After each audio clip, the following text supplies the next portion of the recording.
그러한 명절이 나오고 있습니다. 이 수전절이라고 하는 그러한 명절은 성경에 나와 그 구약 성경에서 하나님께서 이스라엘 백성에게 명령하신 그러한 절기는 아닙니다.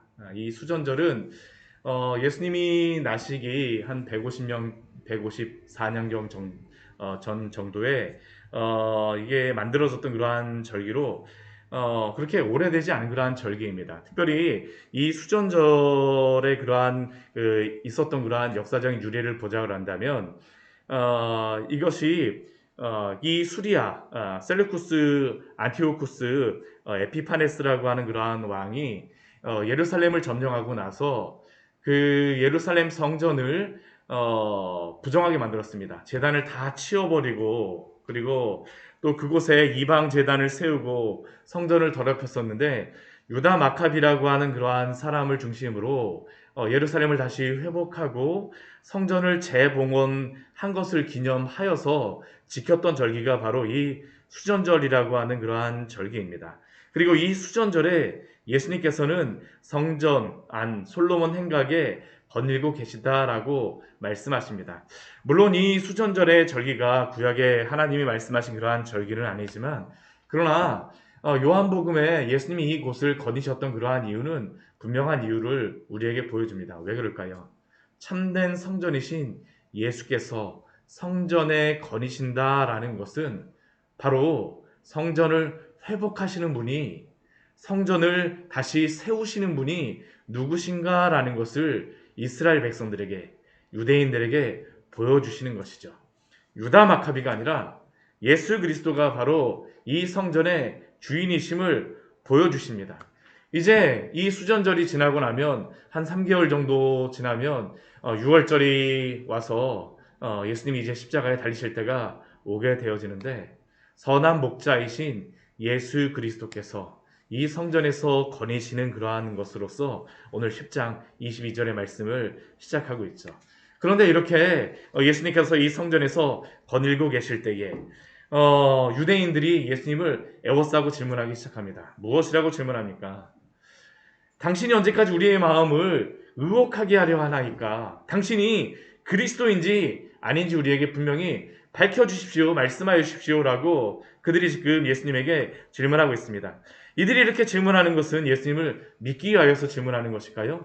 아닙니다. 여기에 나오는 이 의혹하다라는 그러한 의미는 예수님에 대하여서 우리를 믿도록 또한 그 조바심 나게 왜 하십니까라는 그러한 의미로서 해석할 수도 있지만 이것이 또한 우리를 왜 화나게 하십니까라고 해석도 할 수 있는 것입니다. 왜 우리를 이렇게 마음을 불편하게 하십니까? 당신이 성전을 다님으로 만약 당신이 그리스도라면 우리에게 밝히 말씀하여 주십시오. 이것은 예수님을 믿기 위하여서 밝히라고 하는 것이 아니라 그리스도이심을 믿기 위하여서 그들이 요청하는 그러한 질문이 아니라 예수님을 공격하기 위하여서 명백하게 밝히라고 그들이 질문하는 것이죠. 그래서 예수님께서 그들에게 말씀하세요. 너희가 믿지 않으노더라. 내가 너희에게 지금까지 이야기하였는데 믿지 않는구나. 내가 내 아버지의 이름으로 행한 일들을 분명히 너희에게 증거하는 것이거늘.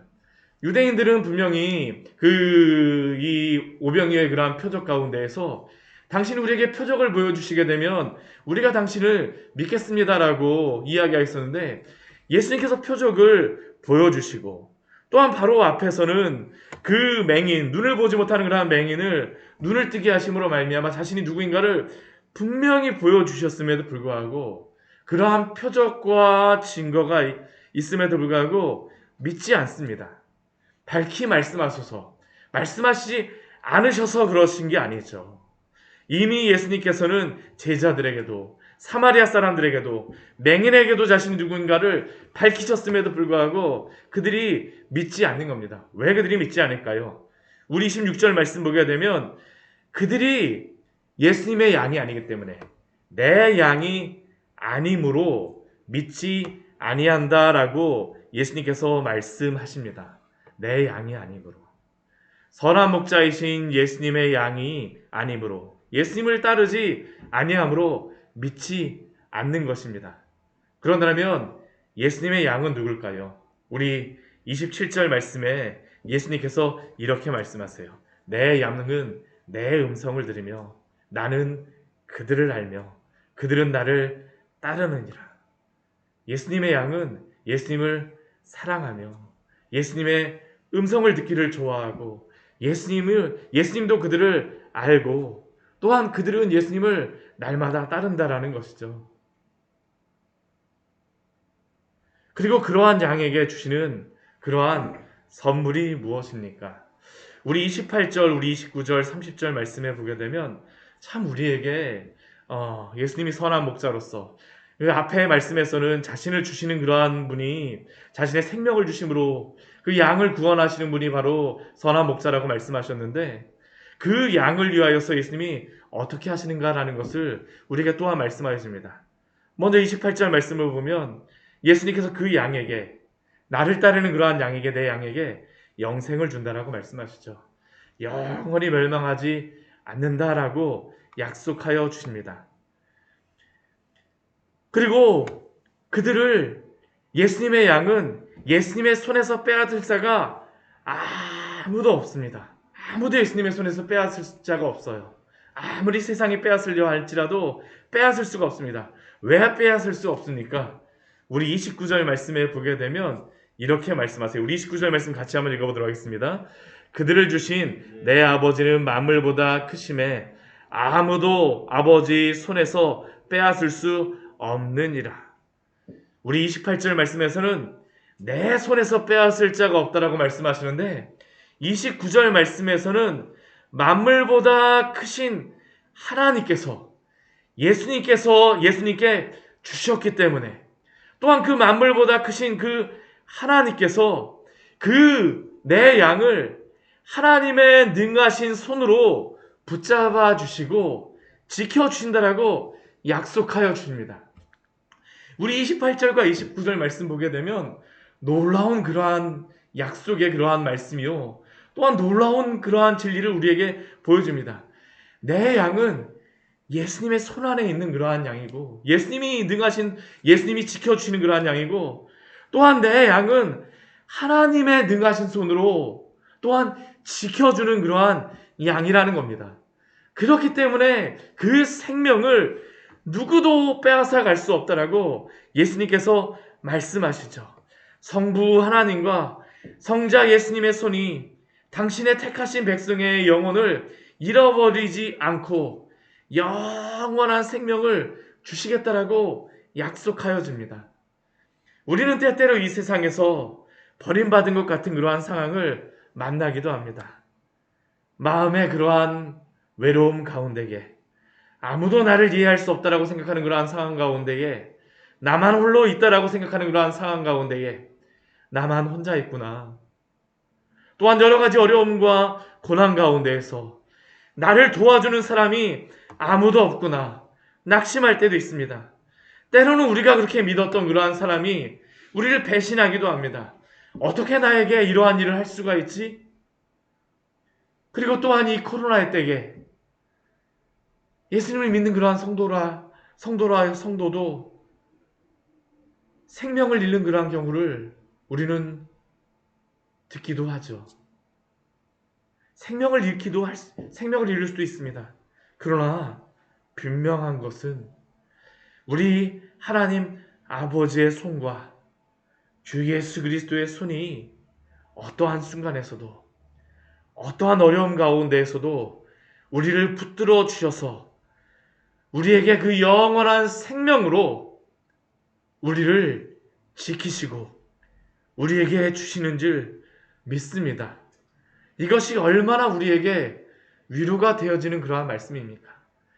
예수님이 선한 목자로 죽으시는 것으로서만 우리에게 말씀하시는 것이 아니라 우리를 구원하신다는 것은 끝까지 구원하신 그러한 내 양을 또한 주님께서 우리를 붙들어 주시고 그 영원한 생명 가운데에 우리를 붙잡아 주신다는 것을 약속하여 주시는 그러한 말씀입니다.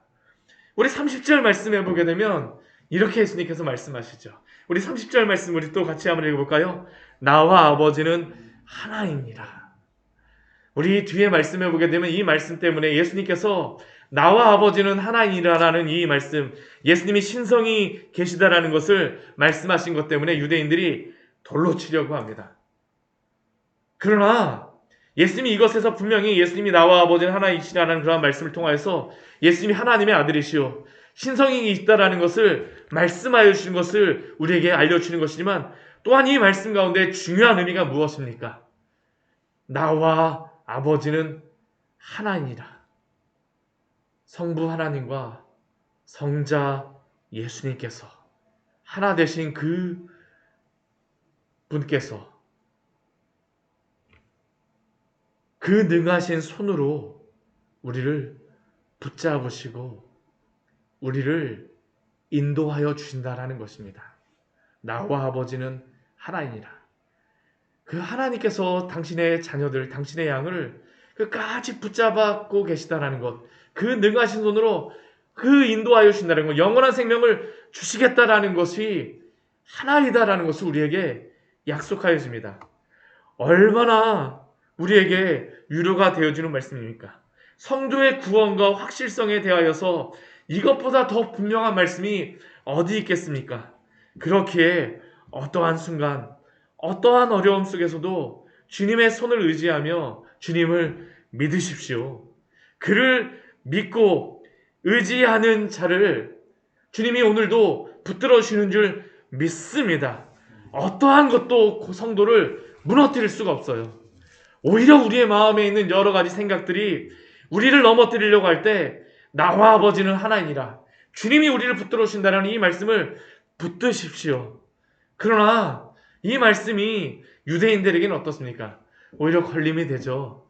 예수님을 돌로 치려고 합니다. 이 은혜로운 말씀이 얼마나 큰 은혜가 되어집니까? 그러나 그들에게는 이것이 오히려 걸리는 것이 되죠. 예수님이 그들에게 질문하십니다. 아니 내가 아버지로 말미암아 여러 가지 선한 일로 너희에게 보였거늘 그 중에 어떤 일로 너희가 나를 돌로 치려 하느냐?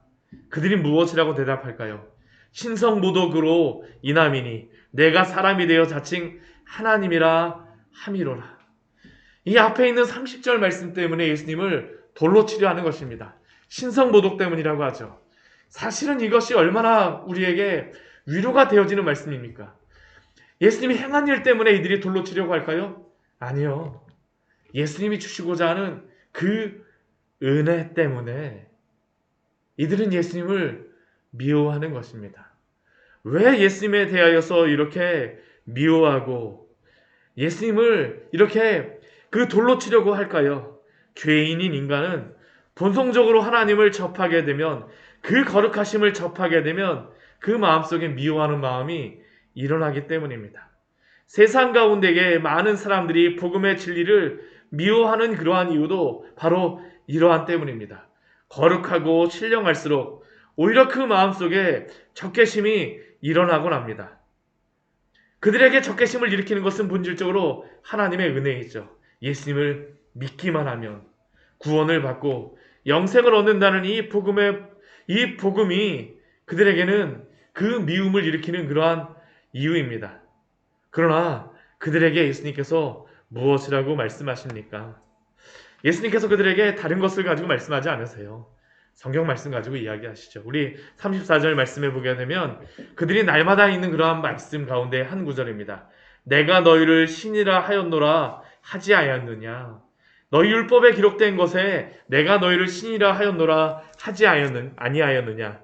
이것은 시편 82편에 나와 있는 그러한 말씀을 예수님께서 인용하시는 그러한 말씀입니다. 우리 말씀 같이 한번 찾아보도록 할까요? 우리 시편 82편 우리 6절의 말씀입니다. 우리 시편 82편 6절의 말씀입니다.